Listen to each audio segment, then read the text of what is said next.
Hey, Vinyl Community, Jeff here for a thread entry, another thread entry going around. This one just hit. This is for Ron Haggerty's birthday. He just turned the big 48. And so he's over GTR Rock Realm channel and is doing a thread desired response on 4th and 8th, 48 years old. So he wanted to see the 4th and 8th album of a band's catalog, not including EPs, not including live albums, things along that line, just studio albums, full-length studio albums, 4th and 8th, 5 bands. So we've got that. We're going to go through this real quick, and let's see what we got here. I went ahead and pulled some titles that a little less known to a lot of people, but probably more known to Ron than maybe many others. But surely you've heard of this one, though. Impellitteri. We got Impellitteri, Screaming Symphony, probably one of my favorite albums by them. Just as one of those albums where right around this time is where I actually discovered Impellitteri, aside from the original EP, which I think I heard back in the day. Absolutely phenomenal album. Still one of my high watermark albums for him to this day. Great stuff. Then you jump forward to the 8th. You got Pedal to the Metal. I'm going to try to drop here. Totally different singer. That had Rob Rock. This is where they did one without Rob Rock. They went for more of an alternative, grungy type sound all these years later. It works okay.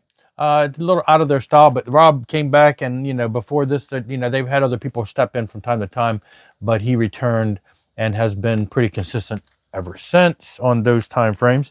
This one you can't read because it's just a weird design. It's embossed, but it's hard to read. But Storm the Gates of Hell, 4th album by Demon Hunter, metalcore band, started in 2002, and this is their 4th album. And the cover of the CD was much cooler than the vinyl, but you can barely see it here. The words are just embossed on there.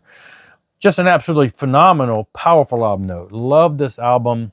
Just wasn't impressed with the album artwork for that. And then Outlive is the 8th album coming from their catalog, and they've been quite a few since then, so they're still going strong. I think I showed recently their newest album that just dropped like a couple weeks ago, so great stuff there. Jumping into some Deliverance, Day of Execution was their 4th album. They were starting to move a little bit away from their classic thrash sound.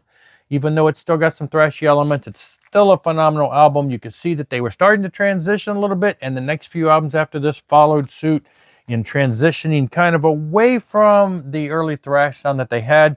But when they came back to Assimilation, their 8th album, which was kind of they hadn't put an album out for like, what, 6 or 7 years or so. It had been a big gap in there.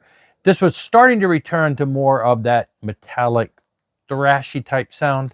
And they did do albums after this that were a little more return to form, but they've done all kinds of experimental stuff over the years.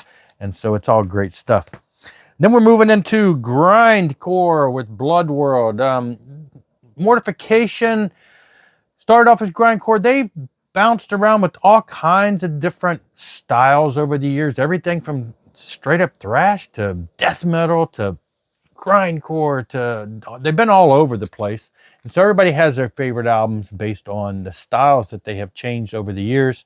And so here's their 4th album, Blood World, and their 8th album, Hammer of God, which this one is a little more closer to my favorite because this is where they're going with more of a traditional metal thrash sound. So there's a couple albums in this time frame that I really lean towards heavily more myself.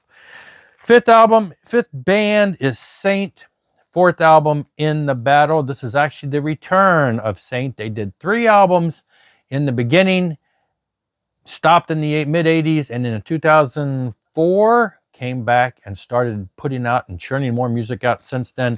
And so this is their 4th album, basically the return of Saint. You could look at it that way. So great stuff there. And then jump forward to their 8th album, Desperate Night.